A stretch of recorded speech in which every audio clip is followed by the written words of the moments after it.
Desde sus comienzos, el hombre ha tenido un impulso propio de obtener mayor conocimiento y entendimiento de todo lo que lo rodea. No solo esto, busca hacer que este conocimiento se adquiera de una manera más rápida, confiable y eficaz. El hombre ha invertido mucho de su tiempo y esfuerzo, tanto físico como mental, al descubrimiento de nuevas formas de resolver problemas a través del diseño y la construcción de máquinas capaces de realizar procesos con cierta inteligencia, por así decirlo. Vamos a dar una breve reseña histórica de las redes neuronales. En 1936, Alan Turing fue el primero en estudiar el cerebro como una forma de ver el mundo de la computación.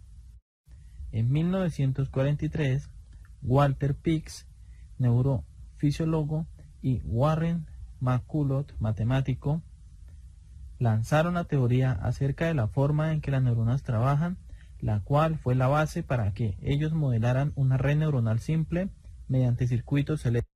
En 1949, Donald Hebb fue el primero en explicar los procesos de aprendizaje, el cual es el elemento básico de la inteligencia humana, desde un punto de vista psicológico. El señor Hebb desarrollaba una regla la cual define cómo el aprendizaje ocurría. Este hallazgo ha sido tan importante que actualmente es el fundamento de la mayoría de funciones en el aprendizaje que se puedan hallar en una red neuronal. Su idea fue que cuando ciertos cambios en una neurona eran activados ocurría el aprendizaje. Además, intentó encontrar la semejanza entre el aprendizaje y la actividad nerviosa.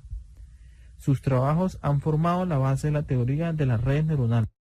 En 1950, Karl Latzel realizó una serie de ensayos que demostraron que la información que se almacena en el cerebro no lo hace de manera centralizada, sino que ésta se distribuye. En 1956, Congreso de Dartmouth se considera como el nacimiento de la inteligencia artificial. En 1957, Frank Rosenblatt comenzó con el desarrollo de la red neuronal más antigua llamada perceptrón.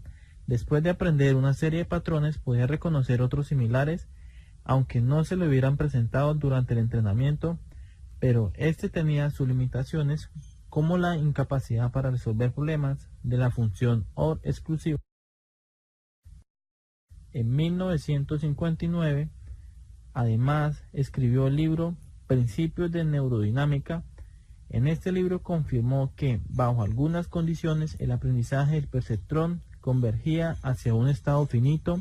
En 1960, Bernard Whitrosh y Markham Hoff desarrollaron el modelo Adalin, que es la primera aplicación de una red neuronal artificial a la realidad y que se ha empleado durante varias décadas. En 1969, Marvin Minsky y Seymour Papert demostraron matemáticamente que el perceptrón no era capaz de resolver problemas relativamente fáciles, como por ejemplo el aprendizaje de una función no lineal, lo cual demostró que el perceptrón era muy débil, debido al hecho que las funciones no lineales son extensamente empleados en computación y en los problemas del mundo real, por lo que en este año casi se produjo la muerte abrupta de las redes neuronales. En 1974, Paul Werbos desarrolla la idea básica del algoritmo de propagación hacia atrás, backpropagation, cuyo significado quedó aclarado en 1985 de forma definitiva. En 1977, Stephen Krosberg expresa la teoría de la resonancia adaptada, que es una arquitectura de red totalmente diferente a las previamente inventadas y existentes hasta el momento, que permite simular la memoria a largo plazo y corto plazo. En 1985, John Hopfield, a través de su libro Computación neuronal de decisiones en problemas de optimización, consiguió o provocó que las redes neuronales renacieran. En 1986, David Rumelhart y Hinton redescubrieron el algoritmo de aprendizaje de propagación hacia atrás. ¿Qué son las redes neuronales? Las redes neuronales son muy similares a las conexiones neuronales que poseen de los seres humanos. De hecho, estas conexiones neuronales biológicas fueron la inspiración para el inicio del desarrollo de las redes neuronales que son parte de la base de toda inteligencia artificial. Las neuronas que poseen los humanos se comunican entre sí a través de impulsos eléctricos que involucran millones de neuronas en un proceso llamado sinapsis, la cual ocurre cada vez que pensamos. Teniendo en cuenta esto, una red neuronal artificial, al igual que una neurona biológica, tiene entradas y salidas, y dichas neuronas se encuentran interconectadas a otras neuronas. En el caso de las redes neuronales artificiales, a estas neuronas se les conoce como nodos. Teniendo en cuenta esto, una red neuronal artificial, al igual que una neurona biológica, tiene entradas y salidas, y dichas neuronas se encuentran interconectadas a otras neuronas. En el caso de las redes neuronales artificiales, a estas neuronas se les conoce como nodos, los cuales están clasificados como nodos de entrada, nodos de salida y nodos ocultos. Los nodos de entrada son los que reciben información del exterior.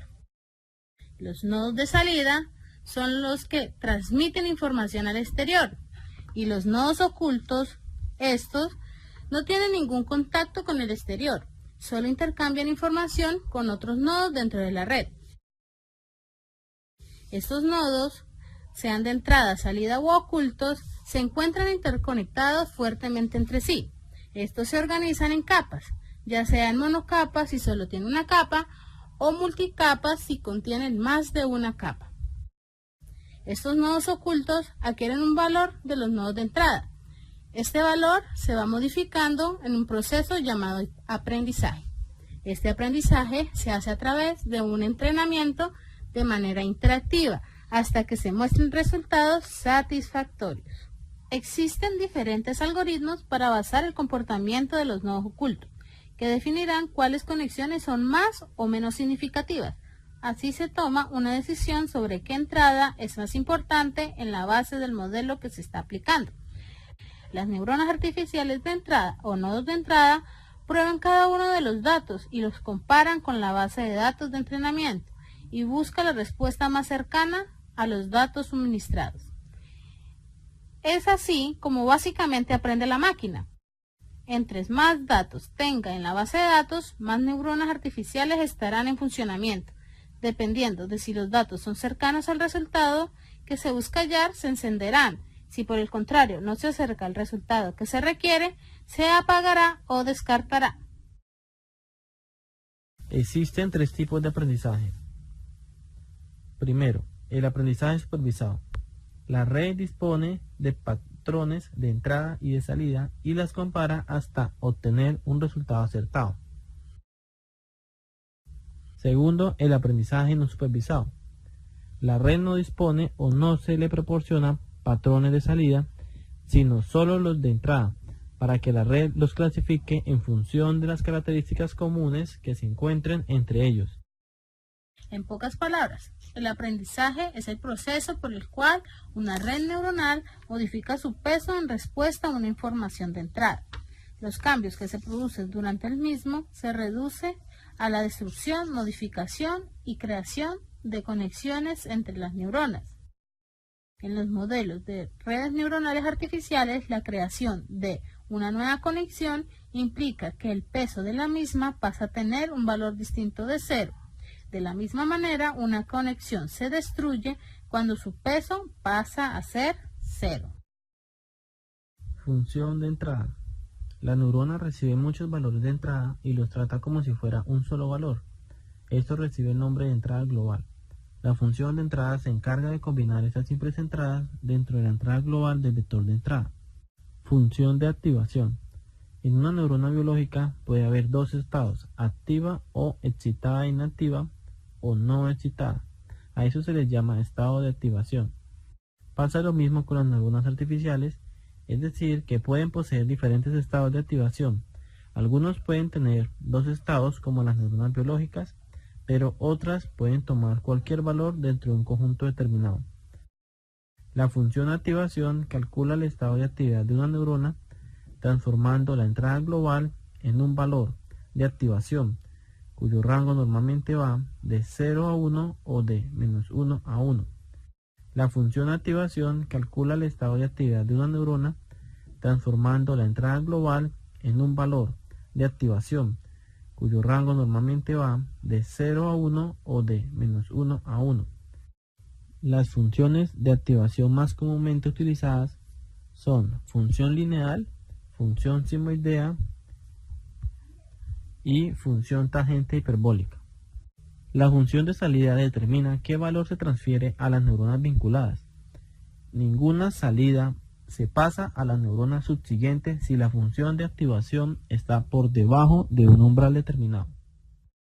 Ventajas que ofrecen las redes neuronales. Este tipo de tecnología puede ser aplicada en múltiples áreas por las ventajas que ofrece. Entre estas ventajas están el aprendizaje adaptivo, la autoorganización, la tolerancia a fallos, la operación en tiempo real, la fácil inserción dentro de la tecnología existente y la capacidad de generalización. En pocas palabras, el aprendizaje es el proceso por el cual una red neuronal modifica su peso en respuesta a una información de entrada. Los cambios que se producen durante el mismo se reduce a la destrucción, modificación y creación de conexiones entre las neuronas. Como pudimos observar durante este video, el tema de redes neuronales es muy extenso.